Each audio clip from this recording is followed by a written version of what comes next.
2120 সাল 19শে নভেম্বর, কথা বলেন না ঠিক কিনা? এটা 2020 সাল, 100 বছর পর 2120 সাল 19শে নভেম্বর আজকের রাত আসবে, ঠিক কিনা?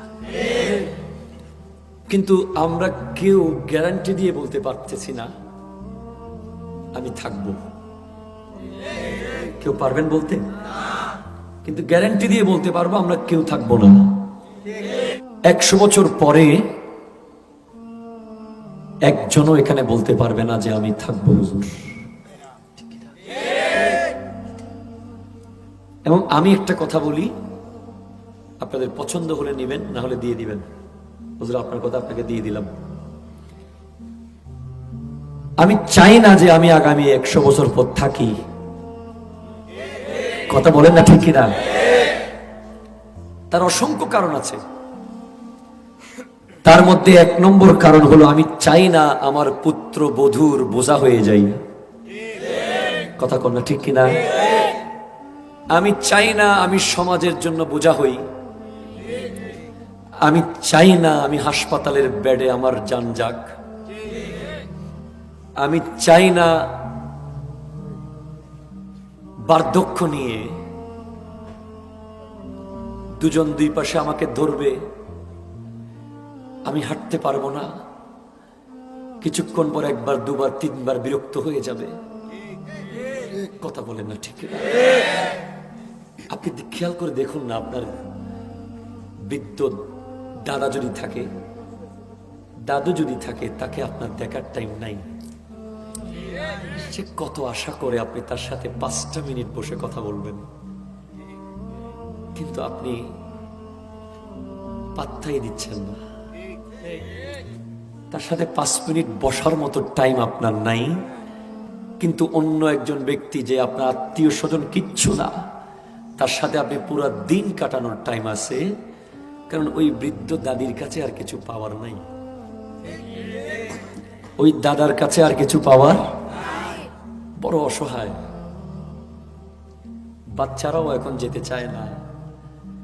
দাদুর কাছে গেলে বলবে একটু ওষুধটা নিয়ে আয়, একটু পানটা দে, আবার খারাপ লাগবে একটু পানি দে, ওষুধ দে, তোর বাবাকে ডাক, তোর মাকে ডাক। এই বিষয়গুলো, ছোট ছোট বিষয়গুলো দাদু যখন বলে আমরা বিরক্ত হয়ে যাই, না এড়িয়ে চলি। দাদি এই রাস্তায় আছে, আমি অন্য রাস্তায় যাই। দাদা এই রুমে আছে, আমি অন্য রুমে যাই। কেউ এই মানুষগুলোর পাশে আর থাকে না।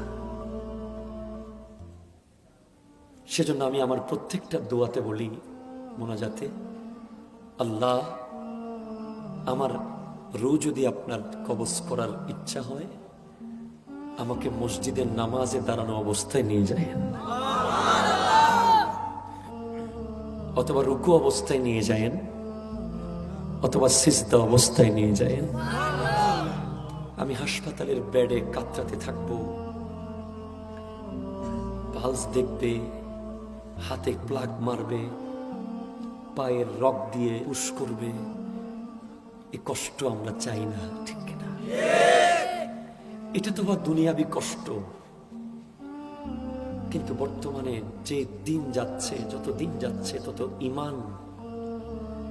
ইমানের তরি ডুবু ডুবু অবস্থা, ঠিক কিনা বলেন না? আপনাদের কষ্ট হচ্ছে না তো? ইমানের তরি ডুবু ডুবু অবস্থা। একটা ছোট্ট ফেসবুক আপনার ইমান নিয়ে যাচ্ছে। 1 কাপ চা খেতে খেতে আপনি ইমান দিয়ে দিয়েছেন।